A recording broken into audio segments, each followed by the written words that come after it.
Je vous emmène là maintenant parce que l'AC Milan a un double problème. Je vous en ai déjà un peu parlé là durant ces derniers jours pour Pioli. Double problème. Ici avec Mike Maignan et le deuxième avec Théo Hernandez. Élément d'explication de nouveau. Mike Maignan opéré. Je vous en ai parlé hier, problème de ligament à la main gauche. Tout s'est bien passé, hein. Il l'a posté sur les réseaux sociaux avec le bras Mike Maignan et ce sourire. Le problème, c'est qu'il va y avoir 2 mois d'absence. 2 mois d'absence, bon nombre de matchs, que ce soit sur la scène européenne, également sur la Serie A. Regardez, 12 matchs, on parle de 12 matchs. Qu'est-ce qu'on a fait du côté de Milan? Je vous l'ai dit hier également.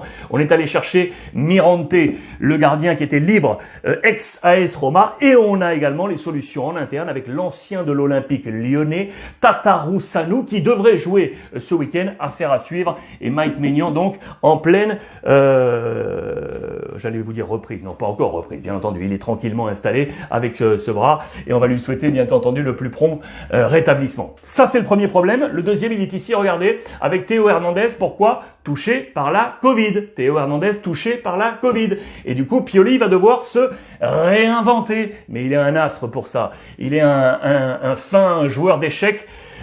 3 cas d'école déjà depuis le début de la saison, où il avait notamment fait de Leao un trequartista pour pallier à de nombreuses absences. Il avait également utilisé Kaloulou, le jeune ex-olympique lyonnais, en position de défense centrale pour le lancer.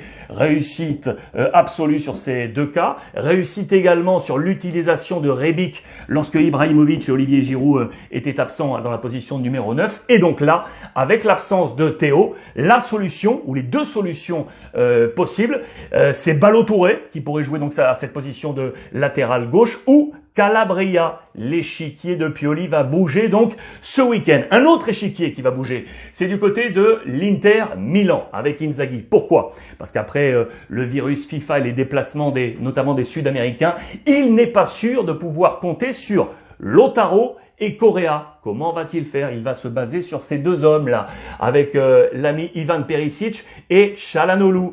Je vous montre ça, zoom sur ces 2 hommes et sur les schémas possibles. Il a là aussi 2 options offensives en cas d'absence de ces buteurs sud-américains.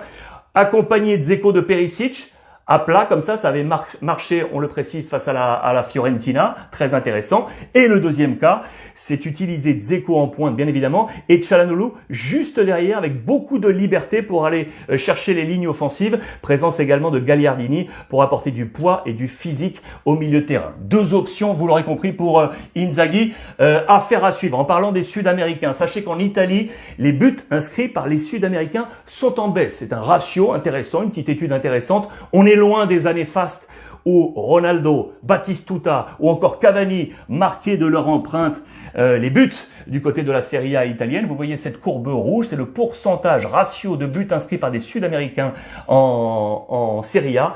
Il est en baisse aujourd'hui à 14,7% avec les visages de João Pedro, de Correa ou encore du fils Simeone. Petite étude intéressante, c'était à souligner.